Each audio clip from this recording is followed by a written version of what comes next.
Sometimes it's also saying no to opportunities, even if they come to you and they're great, because you don't have the capacity. And there's nothing wrong with that. I am here with Siobhan O'Donnell, and I am so excited to speak to her today. Business will ask you to stop behaving like an employee and start behaving like a CEO at some point. I just think we all need to step together. And if you're going through something, don't be afraid to reach out to other people, but also know that it's not as big and dramatic as what it's made out to be online. It is literally just a decision that you are choosing to take back your power. Welcome to Unmasked Founders with Leslie Kay. This is the podcast that goes beyond the highlight reel of entrepreneurship. Instead of focusing on the accolades and achievements, this show explores the real moments that shape founders, the challenges, the breakthroughs, and the lessons that transform both the business and the human behind it. Hosted by me, Leslie Kay, an entrepreneur who has built empires and discovered the cost of success. Unmasked Founders is a space for honest conversations about growth, resilience, and staying true to who you are. Whether listeners are just starting out or scaling to the next level, this is where real stories are told. Welcome to Unmasked Founders, a conversation with me, Leslie Kay. Hi guys, I am Leslie Kay and welcome back to another episode of Unmasked Founders. I am here with Siobhan O'Donnell and I am so excited to speak to her today. We have been circling each other for a few months and I just love everything that she puts online. She's one of those women and her program is actually called Powerful Without Permission. And I love that about how she shows up online. She's just outspoken, tells it how it is, my type of woman. So thank you for being with me today. Thank you so much for having me. It's an honor. My absolute pleasure.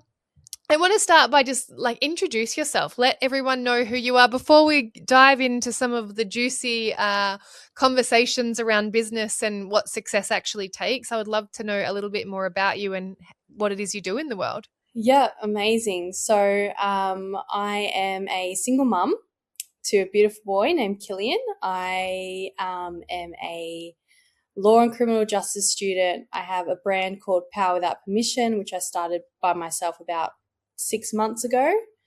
I'm a speaker. I have an MLM business called Arbonne, so I sell health and wellness products. I'm also an author.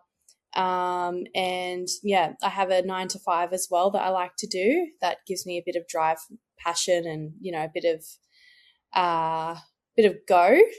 And yeah, there's so many things that I could talk about, I guess. So yeah, don't worry, I'll dive into some questions, and I actually love where this is shaping already because Unmasked is here to help the women that are on their mission to drive their businesses, and I love that you actually brought in that you're still working for a 9 to 5 because a lot of what I see, and the reason that I created this podcast is because when I was struggling, when I was in startup a couple of years ago, I kept looking around at all of these success stories and I was like, but I'm not there and I don't know how to get there. And I really love bridging that gap between, okay, so maybe it is a side hustle right now, the business that your soul-led business might not be what you do 9 to 5. Maybe it is something you do on the side. So I'd love for you to talk into how you balance it all. Yeah. And then maybe even from there, how you keep showing up and even though maybe you're working a 9 to 5, you haven't let go of the vision of what you're here to do. So firstly, I think that's a good point that you bring up in relation to 9 to 5s. A lot of people online don't talk about them. I don't talk specifically about where I work or anything like that just for privacy reasons, but it is to do with the law and criminal justice sector. And I think for me, the main reason why I continue to do that isn't just because I'm trying to make extra money for, those basics, but it's also just because I feel that I need to have a security blanket at all times. Being a single parent, I just think it would be a little bit selfish of me to just go all in on my dreams and live that entrepreneurial lifestyle where some months you're bringing in 20K and some months you're not bringing 20K, you're bringing 5K or 3K. And I think that consistency is really, really important because I think what's shown online is that people just wake up one day, they start a business, everything goes really well, it's fantastic, there's no issues, and people just quit their 9 to 5s and it doesn't impact the people around them, you know. Mm, mm, mm. In this economy, I just don't feel like that is something that we should be telling other women in business, that, you know, quit your 9 to 5 and have nothing to fall back on and have no stability. But the other thing that's really interesting about me, I think, which kind of differs from a lot of other entrepreneurs, is I actually like my 9 to 5. And I know a lot of people go into business wanting to leave their 9 to 5s, but I have a very big drive for, you know, the law and justice and, you know, human rights and everything like that. So for me, I have a life full of passion now. I have my passion 9 to 5, and I also have my businesses. And how do you make the space to give enough attention to everything in your life? You know, you're also a single mum. So Yeah.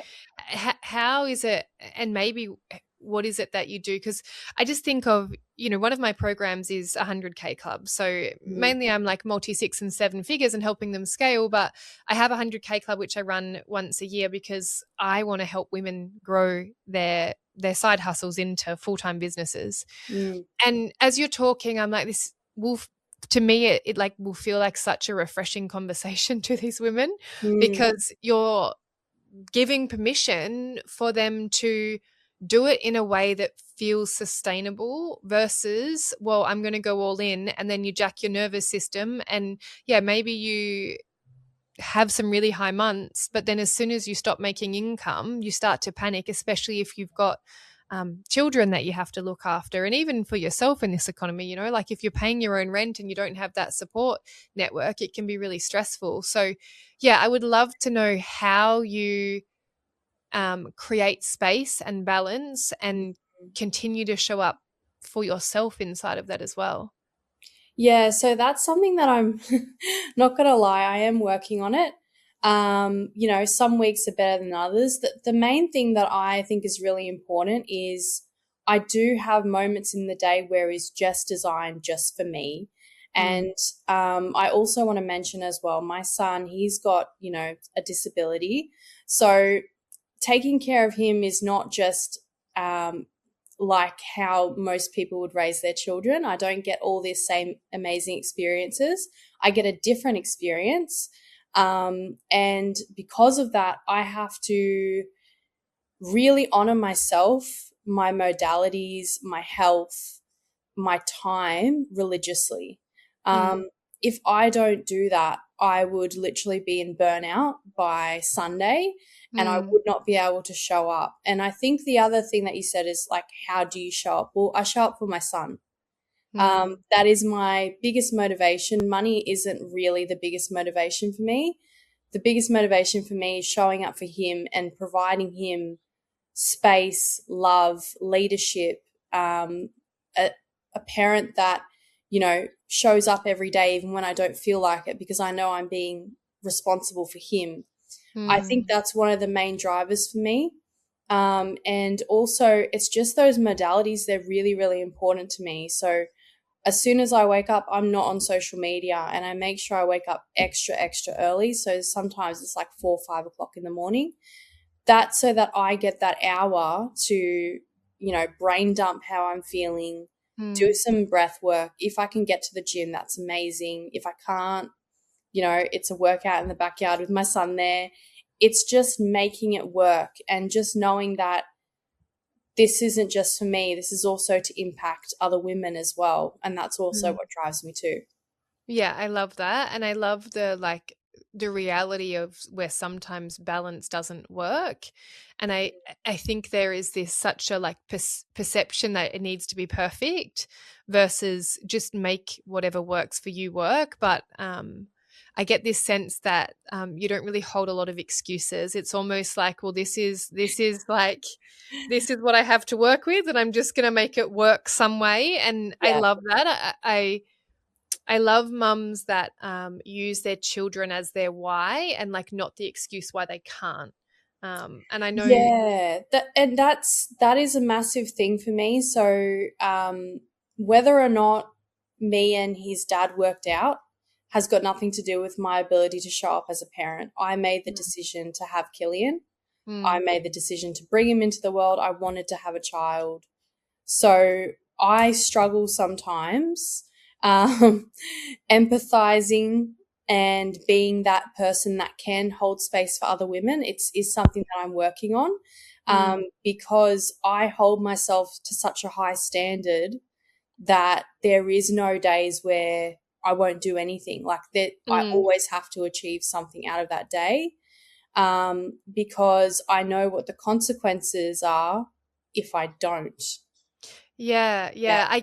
yeah. I have a lot of I understand why women feel like life feels impossible when they have a lot of responsibility, but I very much sit in a similar camp of it's like your brand and your offering is perfect because it's power without permission, because you're just like, well, no one's going to come and save me and no one's going to give me that permission, so I'm just going to keep showing up for myself. And for me, it's like a real indication of self-love where um you're going to do what you want to do regardless of the circumstances, and you'll figure out a way around it, similar to like the resilience of having a 9 to 5 almost whilst also having a dream business. It's like I can tell that you're like, well, here's the cards I've been dealt, but this is what I want to achieve, and we're just going to figure how the fuck to make that happen. And I think it's Yeah. such a skill, it's such an underrated It's a skill that I've had to learn. You know, I had, and I speak about this quite publicly, I had very severe PTSD for my early 20s. yes. So I used to have uh, horrible panic attacks, flashbacks, things of that nature that were very debilitating. And had I have continued on that path of feeling sorry for myself, um, I wouldn't be able to function as an adult. Yes. I just wouldn't. I would not have been able to hold a job. I wouldn't be doing the things I love now. Definitely wouldn't have a child. Um, so it's hard because obviously I want to be that person that helps other women. But I also don't want to be the person that tells them that it's okay, that they can, you know what I mean, just stop and Yeah. not push themselves at all. Because I think if you can even fit in 1 hour into your day, you can build a business, you can build a brand, you can build something. Like you've got the ability to do it. It's just if you're not dedicated to yourself enough to do that, there is nobody that's going to be able to push you into doing it. And also, the other thing that I do get online as well is, well, where's the time for Killian? Like, where's the time for my son? Mm. And that's a big one that also gets brought up too. But I actually have my week scheduled so that there is a day where it's just me and Killian and we're just Yes. doing whatever Killian does, and I don't have my social media on. I don't have my phone, my emails, nothing. I also try and make sure I have an hour of present time with him every single day. So even if I'm excruciatingly tired, Shrek goes on the television, or we go for a walk, or we go and do something, because he also deserves to have that time with his mum. So again, it's not saying that everybody has the same, like I'm sure people have way worse circumstances than me. And I think Truly. that's also the other thing too, is because I know that other people are in worse situations than me. I think it kind of gives me that hope of Yes. I can push through. But it is, yeah, it's not easy. Not every single day is fantastic, but we push on. I love this, and I would love to dive into this a little more because, less than 7% of women in business ever make over 100K, and then less than 2% make seven figures. Mm. Now, one of the reasons I believe in coaching women for God 6 years now is because a lot of women give up and they're not willing to do what it takes. And I don't mean to like push so hard that you burn out or override your boundaries, or not have awareness around behaviors that might not be serving you holistically rather than just building a business. Yeah. But I would love to know, like, you kind of spoke to, you were in your 20s and you had PTSD, and then you've evolved and like done the work to become a woman that, so to me, you're speaking to your capacity. So you've done the work, so you have more capacity. So you are a bit more resilient. So you do have a lot more self-love, so you can put yourself first and then also show up as a mum. I just want to add to that most parents aren't even present with their children for an hour a day. They might be around them But there's constantly a or massive difference between presence and being with your child. And yeah. I say this often because I'm in my second marriage, so my son is to my first marriage, and I'm a mum 50% of the time, and it actually makes me a better mum Mm, because I'm more present in the time that I do have him, because I don't have him all of the time. So I love that you spoke to presence, because yes, there's a difference between being around someone and being present with someone, and I think that's crucial, and that's actually all kids want. And then, yeah, I would love to speak to what was it that, and it may have been a number of things that sort mm, of changed your internal world enough to come out of this anxiety and PTSD. And I know PTSD is a lifetime thing, but mm. obviously enough where your capacity increased and you stepped into this version of you that was like, fuck the labels. I'm just going to build a life that I want to live inside of. Yeah. So the short answer, there's two answers. The short answer is it was so painful and so emotionally draining on me as a human being that I could not have one more flashback. I could not do one more panic attack. I could not, also just seeing my family having to deal with it. Like when I would have a panic attack, I'd have to ring an ambulance. My parents would have to come. I'd have seizures. It was just really chronic. And I don't know if there was a specific moment. I think there was a few things. So I was originally doing vet nursing and I did a Bachelor of Science. That was what I originally did when I left school. And I realized very shortly into it that it just wasn't going to be what I wanted to do. But also having panic attacks stop you from being able to work in that kind of environment because you've got to be on your feet, moving very quickly. You've got to wake up very early. You've got to go to bed really late. And it's emotionally exhausting as well. So for me, it kind of brought up this thing of like, well, if I can't do this, that's fine. But is it because I can't physically do it, or is it because I don't want to do it? And then making that difference as well. And then I feel like between that and some other things, like being a young woman and dating, I've also been sexually assaulted when I was younger as well. And I had a lot of trauma and pain that I was really keeping in, to the point where that was even affecting my ability to have relationships and relationships that I actually wanted to have, because I was just holding on to so much. And I made a decision that was just like, I just can't live like that anymore. I literally can't live like that. If I'm going to live like this for the rest of my life, I don't think I want to live anymore.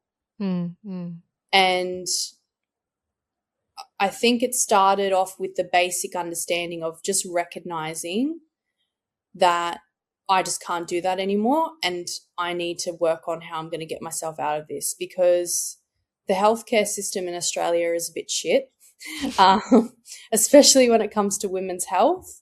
There was no understanding of what it was that I was going through. You know what I mean? Doctors would say, oh, it's because you're on the birth control pill, or it's because of this, or, the amount of hospitals I'd go to, they were not trauma informed at all. And I don't blame the staff for this. This is like just an overall systemic thing. Yeah. Yeah. And I think they did the best that they could at the time. But, having male doctors when you're talking about something intimately like that happening to you, it's really, really hard to get the support that you need. And I just think that it was just a combination of a few things that really kind of pushed me to go, I need to do something.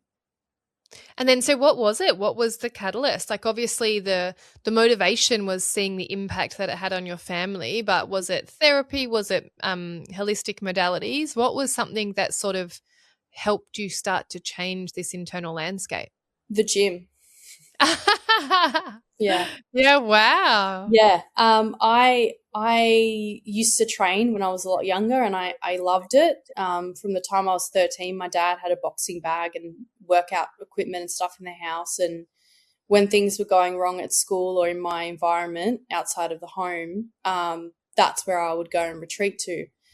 And I basically had gone to a stage where I'd honestly completely forgotten that it was even a tool that I had. And I just thought, this might be good. Maybe I just, go and I give it a shot and see how I go for a week of just training every day. Like, I'll just start with that as my first goal.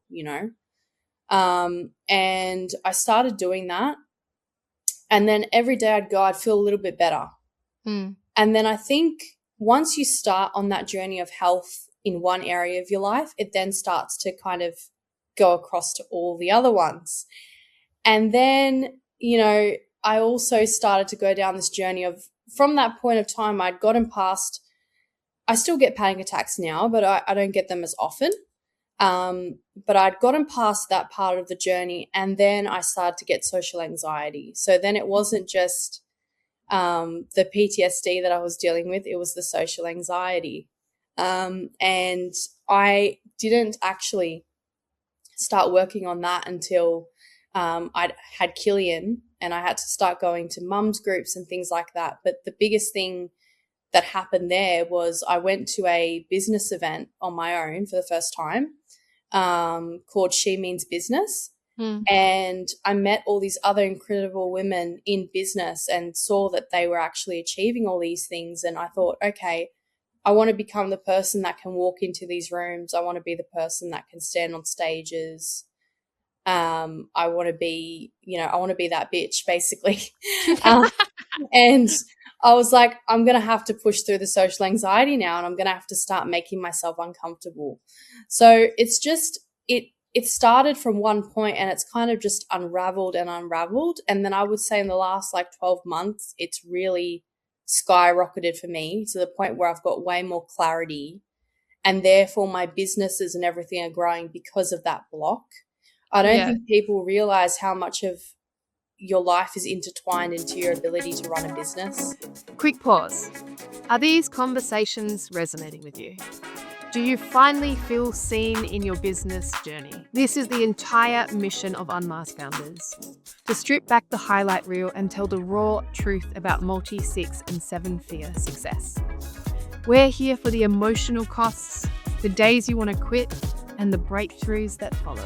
And we can bring you these essential conversations thanks to the support of our incredible partners, Cacao Collective and the OE Agency. These are the businesses who empower founders to keep going, providing the systems and the professional polish you need when you're busy navigating the emotional storm. If you love what you're hearing, don't miss an episode. Hit that subscribe button right now and check out Cacao Collective and the OE Agency in the show notes. Now, let's get back to it. I love that you've said that, because I say my work is like the intersection of psychology and strategy, because if you're not paying attention to the woman underneath the business, you're only going to go so far. I actually also want to highlight back to you, though, it's almost like you just found one tool that gave you like the next step. And then the next step maybe was getting out there and putting yourself in a networking event. So you did that, and then you found the next step. So I love almost that it wasn't like you didn't set out to heal anything. You kind of just kept on trusting yourself and going to the gym to build confidence. And then from there you went to events, and then you have enough self-awareness to be like, okay, this feels uncomfortable, but I know I need to do it if I want to be that bitch. I love that you said that. So you just kept showing up for yourself in that way. Like for me, it's like just highlighting the level of self-love you're building inside of yourself to be like, okay, I feel scared and I don't want to have an episode, but I need to keep showing up for myself in this way because I want more than what's currently available in my life. And again, I think it's such an underrated tool of like, just keep moving forward and making I feel the like step. Yeah. Because I feel like I feel like honestly the last 2 months of my life is where I'm starting to fully live as the person that I was meant to be. And that is incredible to me. I feel like there is so much possibility in my life. I feel like there is so much potential for expansion, and business is really great and making money is so important in this world. I get it, but I feel like it's more than that for me now. I feel like it's become this transformational shift energetically as me as a person, and it's no longer like one more day, I've just got to push out one more day. It's more like, oh my gosh, this can really build. But I think to even get to that point, you've got to rewire your brain into saying, I need to do these things every day. You know what I mean? So even if Yes. it's just getting up and making your bed and going to the Yes. gym, that's that one thing that's going to start training yourself to go, okay, then what's the next thing? Like everything's safe. I can move, Yeah, I love this. And I speak to this in my 100K club, especially when you're in the starting phases of a business. Some people, they'll take 12 months and they'll hit 100K and they skyrocket. Some people take 4 years. And depending on whether you go all in or and only go all in if you have the safety net or the support to hold you. And that's important too.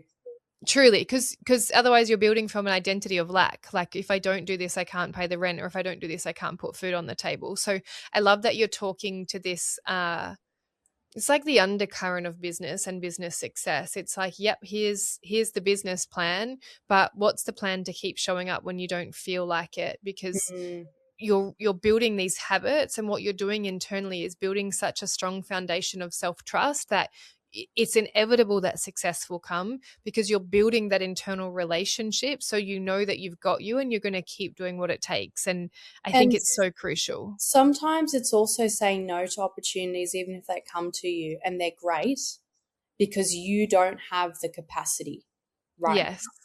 And there's nothing wrong with that, right? So for me, I was offered to go to New York for a business trip, and it would have Wow. been really big for me. But I don't have the infrastructure at the moment within myself and the capacity to show up for Killian and take on that responsibility at the same time.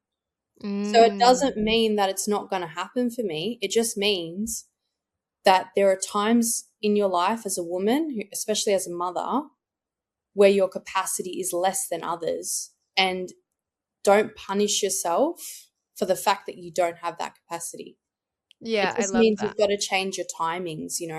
So for me, I'm like, okay, if I start setting up an infrastructure now for Killian, I get extra help for me. I, build that for him and he feels solid, and we've still got our present time and we've got all those things in place. Then when these opportunities start to come, I can slowly take on those opportunities, but it's to have that foundation. I don't think it's talked about enough for women. Yeah. We don't, like, I spoke to a businessman a few weeks ago on one of my podcast episodes, and we spoke about the fact that there is two differences between men in business and women, because men's thoughts when they wake up as a parent isn't what is going to be in the lunchbox or what clothes need to be folded or any of that. It's just he gets up, he gets changed. He might provide, emotional support for the family and, the financial stuff, and that's all cool. But then he's off to work and he's off to business and he's off to do it, right? For us, we have all these different layers of things that we process every single day. And it's like the quoted load of life, right, that we carry, that's kind of invisible in a lot of Truly. ways.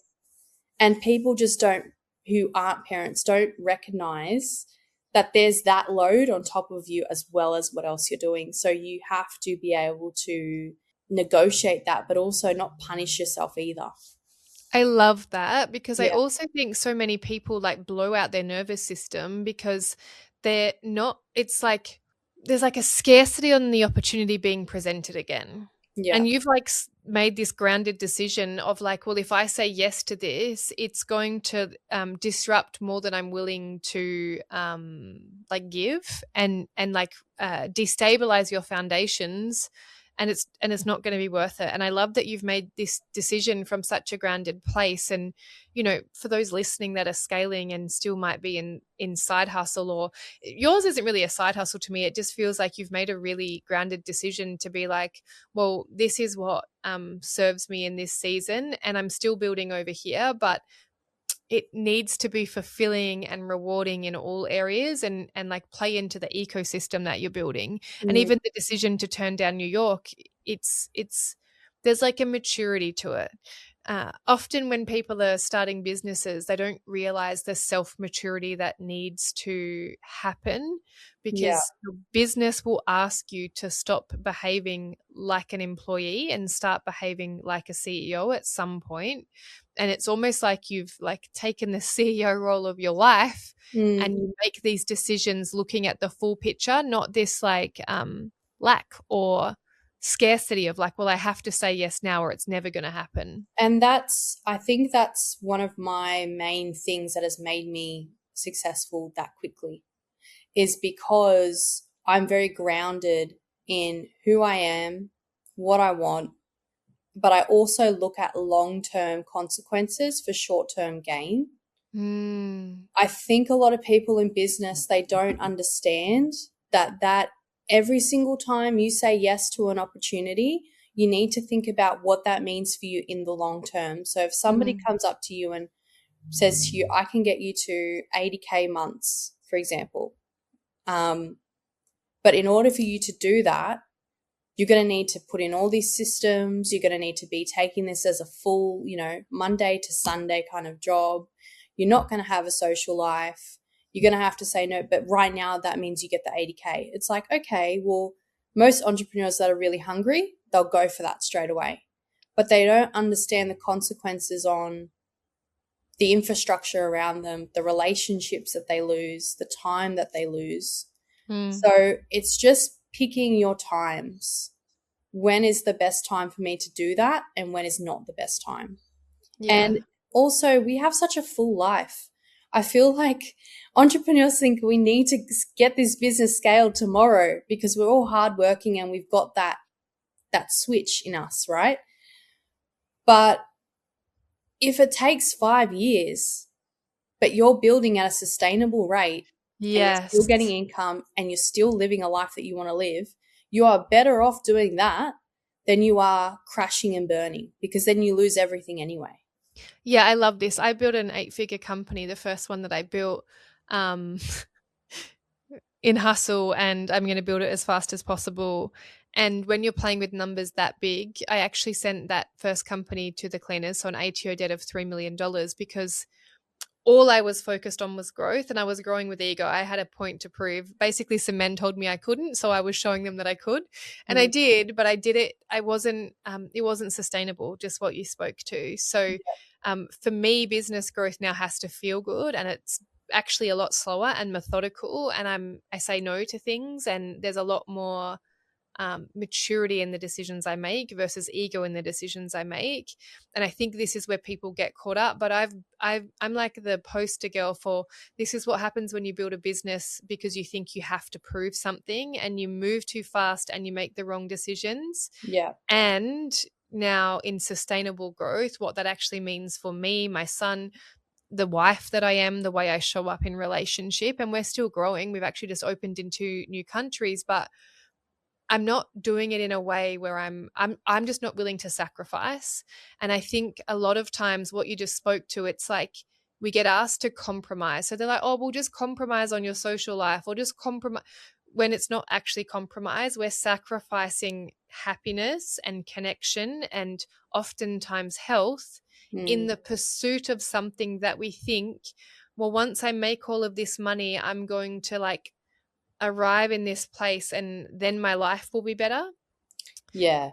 And I've gotten there. I've gotten to this multi-million-dollar business on the top of this hill and looked down and gone, well, I have a shit relationship and I've just abused my body and I'm 120 kilos and my son is in daycare like 5 days a week and I don't get to spend any time with him. Yeah. And it's like we lose sight because of this need to have it now. And I love that you said you make decisions for the future, because I do believe there is such short-sightedness, especially in those first few years of entrepreneurs. And we're so busy comparing ourselves to someone that has a personal brand that they've been building for 10 years, and maybe we've been in the space for 3, and we Yeah. think we should be there already. And it's just not sustainable and or real 90% of the time. No, and I also think like social media can tell a lie. It can tell a big lie. And that is, if you have, for example, like I own a home, it's not the most like brand new modern home, but it was the best investment at the time. And over the long term, I get more equity back for that than I would have had I gone to the Gold Coast and bought, say, $1 million property by the water or something, right? But according to Instagram, that means I'm not successful. Yeah. And I think people need to understand, like, if you're paying your bills and you're eating well and you're not under stress and you're healthy and you've got money to take your kids to things, you're doing amazing. I think it's really hard when if we look at actual data and we see how many Australian families right now are really struggling, and then we look at ourselves, like we need to be a bit more introspective as well. Like we need to really look into what it is that we're comparing ourselves to.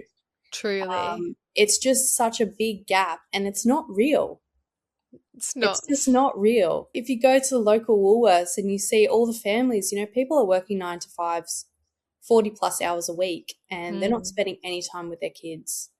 They're not able to, afford a nice car or just the basic things. And then we've got people complaining because they can't buy a brand new Porsche or they can't get a cute content photo at the beach or, it's just ridiculous. And the biggest thing that I worry about stepping into this kind of life, I guess, you put it, is being one of those influencers or people that other people look up to and providing a false narrative of what my reality is, because it's so unhealthy, especially to young women, to be looking up at other women, because I used to do this when I was younger and be comparing myself, but really harshly, like I don't have this really amazing body. I don't have Botox. I don't have, the big massive house. I don't have the handsome boyfriend, the 6'4" with tattoos, ripped. He's got $1 million business. Comparison is really a thief of joy. Yes. And as soon as I realized that the only competition I had is myself, my life used to be way more miserable. And also as a woman in business, because my only competition is myself, I support other women in business. I have beautiful friendships. I have space to be happy for others who are doing better than me. I love that. And not a lot of women have that. So it's an amazing thing to have as a person, to just be truly happy within yourself where you can support others. Yeah, so true. So true. I love this, and I love this conversation. I think it's so crucial to be having. What would you say to the women that are listening that are like, oh, I want to start a business, or I am in a business and I'm still in a 9 to 5 and I just want to give up some days? I would say, what is your passion? Firstly. And then I would also say that every day that you're showing up to your 9 to 5 and you're bringing in money, you're doing an amazing job. Like, firstly, before even looking into anything business. And then I would also say, like, what is your dream life? You know what I mean? And are you writing that down? Are you visualizing it? And are you making time for yourself at least once a week to actually move the needle in some way? And it doesn't have to be a massive thing. It could be, this week I want to look at logo design, or this week I want to watch some YouTube videos about how people have scaled their businesses, or I want to listen to a podcast, or I want to go to a women's business event this month and meet some other women who are in this already. Because I feel like that is also very important, is that community aspect of it. Yes, Once you surround yourself with other women who have achieved things already, you see that there is that possibility for you to do the same thing. truly. And once you see that there is that possibility for you to do the same thing, you're like so inspired. Nothing can bring you down. You just feel amazing. You feel on top of the world, you know. One of my mentors, Jessica Williamson, her community, that is based off that. It's that rising up, you know, and the energy that you feel. So I would say also look for community, because Yes. that's really going to shape everything. And on your social media, like, go through the accounts that you're following. Are you following people that inspire you, or are you following people that make you feel like shit? Because that's also really important when you're spending time on social media. Like, are you actively taking in all of that information, or are you just consuming? Yeah, I love this. And it's the same as comparison's a thief of joy. Yeah. I've had seasons where I've unfollowed a bunch of people because I'm like, well, I need to stop comparing myself to that because this is where I am and this is the season that I'm in, and that's okay. And I say it to women in my world often. It's like, if you're looking at someone that's 5 years ahead of you and you're like it's like bringing you down rather than lifting you up or giving you motivation, you need to unfollow because it's not serving you. It's serving the part of you that like spirals in shame and comparison, and it's not healthy at all. So I love that. I have what I do is, I've also got on Pinterest, I made like a collage, and I do it every month, and it goes on my screensaver on my phone. And it has all the goals that I want to achieve. Now, it doesn't mean I have to achieve them within that month, but it means that every day when I go to look at my phone, I'm looking at a possibility. If you're looking at possibility every single day, you're going to be way more inspired to move the needle than Truly. if you're just going, oh, this is really shit. I'm not making any money. Nobody's following me. I'm not having conversations. Um, I just feel bad about myself. I want to give up. I want to throw the towel in. It's like, well, you need the motivation. Truly, I love that. What has been some moments for you where you've wanted to give up, and how did you move through them? Hmm. Look, I've been through a lot in my life. I've had, you know, and I was only thinking about this the other day because I don't really give myself enough time to really think about it. I've been through some DV situations. I've been through, you know, sexual assault. I've been through bullying. I've, you know, you name it. I've been through it. Um, and I think like a few things that have kind of, I guess, in our conversation anyway, is, you know, times where I've gone out with my girlfriends or something and I've gone to look at my phone to pay for something and I've had no money in the account. Hmm. But outside, everybody's thinking everything's going really, really well because, you know, your socials are growing and life's doing good. And thankfully, that hasn't been that for a very, very long time. But, you know, um, I think that in particular, or even just, you know, I have tried to take my life twice, and I think those would kind of be one of those moments where you'd go like, yeah, that's really hard. And Hmm. to also just say to yourself that you're never going to do that again. Or there's been just so many moments. I could Hmm. literally talk for hours um, Hmm. Hmm. about just all the times where I've just really just wanted to just throw the towel in. And, you know, I think a lot of it also has to do with how I was raised as well. You know, like, Hmm. my parents are both really hardworking people, Hmm. both migrants. So they've always gotten up every single day and done what they needed to do. And I've always been truly inspired by them.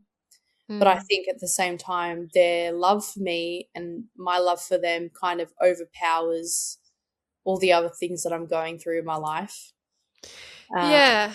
How did you move through the seasons of not wanting to be here? Like, I think this is such a big topic, and not a lot of people want to talk about it because I don't know, there's like an air of taboo around it. And I do kind of love people that can so freely express their experience. Like, yeah. I think a lot more people than we realize get in seasons where they're like, well, I don't know if I can keep going, not just in business, but in life in general, because it feels really hard. And I Mm. would say for those that don't have close family that's going to pull them through, because I don't really have a family, it's like, one, become your best friend and find the tools inside of yourself that help you move through those seasons. Don't be afraid to get professional help. There's professionals there for a reason. So if you are feeling really isolated, like, reach out to a professional. Even if you can't afford it, they have an obligation to support you in some way. So please do that. And Yeah. then if you have really close friendships, you'd be surprised how many people, we ask the question on Are You Okay Day, are you okay? And then we often have conversations around please never leave me, but I don't think one day is enough. So I just wanted to add this in there, in that if you are struggling, please start a conversation with someone. Don't try and go through it on your own. No, because loneliness is depression's best friend. Truly. It really is. I take medication every day. I have no issues with being upfront and honest about that. Mm-hmm. I have no issues with declaring as well that it's a fight for me every single day. It's not I go to therapy for a couple times a year and it fixes everything. That's not the case. Mm. Um, but it's that willingness to say to yourself that nobody else is going to fix this. Mm. This is no one else's responsibility. And you have to take it upon yourself to go and get the help and go and do the things that's going to move you forward. Because if you don't, you'll just become another statistic, unfortunately. Um, Yeah. there is nobody else that's going to come around and say, Siobhan, you need to take your medication. You need to go to the gym. You need to speak to somebody. And what I'm also loving at the moment as well is on social media, men are able to talk about their feelings more as well. I think Mm. that that's been a massive change because it also empowers women to speak about what they go through because everybody, like you said, nobody wants to talk about mental health. It's seen as like a weakness or um, it's something bad, but we all go through it. Um, Truly. and I think also I do have a lot of emotional blocks. I do block out a lot of things. And it's something that I'm working on because uh, it's just when you've been through a lot in your life, I think that's just what automatically happens. You become quite desensitized. One of my goals, my personal goals, is to start reconnecting with myself. And I think it's also important as women that we look at that too. It's not just about how we present to the world, it's also about what's going on internally. Yeah, yeah, I love that. And yeah, I think crucial to know that it's actually quite normal. Like, Yeah. most people, to some degree, like, obviously there's different variations of or levels of support that you need, whether it's medication or therapy or whatever it is. And I love that you have that awareness and that you're aware that you want to deepen and feel your emotions. And that can be a lot for someone that needs support to actually regulate emotions through medication. So I love that you're comfortable having that conversation. Mm. What do you want to leave us with? If there's women listening to this, and we've actually covered quite a lot in this episode. We've Yeah. gone from resilience to motherhood to mental health, and oh, for me, like, the theme that I pick up in the way that you talk and everything you're sharing is that you make the most of the micro moments. So a lot of people can get overwhelmed because they think of things as these big problems, or you have to make big moves like go to New York Mm. to create change in your life. And I get this sense that you really just appreciate the small steps you're taking. And inside of that, you get the big outcomes. And people think you need this big dramatic thing and then your life will change, where you just like commit to the gym, show up for yourself, take one step forward. And that has compounded to create this growth inside of your life. So I love that you're bringing that awareness, because I think we overlook how much the micro impacts the macro. And I think you're a testament to just start by going to the gym, and then maybe start with doing some journaling, and then start with starting your side hustle and then getting the support, getting mentors and teachers and people to actually help you build this big life that is possible for you. And I don't think enough people give themselves that permission to, one, show up for themselves consistently, and then two, ask for help. So I love that you've spoken of that. But if you were to leave these women that are in this season of everything feeling like a lot, what do they need to know? They need to know that women like me are standing right behind them. We as women, we've been fighting for many, many years to step into our power. And we've got more resources than any other generation's ever had. We've got technology, we've got each other. And, even in the darkest of times, know that there are women in your ancestry line and your bloodline that are standing there behind you, and they've paved the path for us to be able to step forward. So that's where power without permission comes for me personally. I just think we all need to step together. And if you're going through something, don't be afraid to reach out to other people, but also know that it's not as big and dramatic as what it's made out to be online. It is literally just a decision that you are choosing to take back your power. Yeah, I love that. And it's so true. We can make things feel and appear bigger than they actually are. Yeah. And I think, again, we've touched on it so often throughout this conversation. We can dramatize things or exaggerate things based on social media, which 90% of the time isn't real life. So you need to be able to discern like what's important in your world, what standards are you upholding, how do you want to mother, how do you want to lead in your business, how do you want to show up in your life, and stop worrying so much about what everyone else is doing. So I love that. And learn to love yourself so that you can do all these things. If you don't love yourself, you're never going to honor anything that you want out of life. You just won't. Yeah. So and become your own best friend, because that will then be the key to growing everything else. And the way you talk is actually self-love. So all of these little habits that you've been like sharing with us throughout this is actually the way you show yourself you love yourself and you can trust yourself. I think sometimes when we talk about self-love, people are like, well, I don't know how to do that. Just show up for yourself. Tell yourself you're going to go to the gym at least twice a week and do it. Yeah. Tell yourself that you're going to keep focused on growing the business while you're in the 9 to 5 and just do it. So yeah, I think people need to know that self-love is actually just the relationship with yourself and how well you're showing up for yourself in the moments that matter the most, which is the micro moments that can then compound. Yeah. Thank you so much for sharing your wisdom. Where can people find you? We'll drop it in the show notes as well. But for those that are listening, how do they find you on Instagram? What does that look like? So my Instagram is at Siobhan O'Donnell. My YouTube is Power Without Permission, and my Spotify is Power Without Permission. So any of those, you'll find me. Amazing. So if you've loved this episode, jump across and listen to Siobhan's. I cannot wait to get my ears around it some more. Thank you so much for sharing everything with us today and showing up the way you do. Thank you so much. I really enjoyed the interview and amazing. Thank you.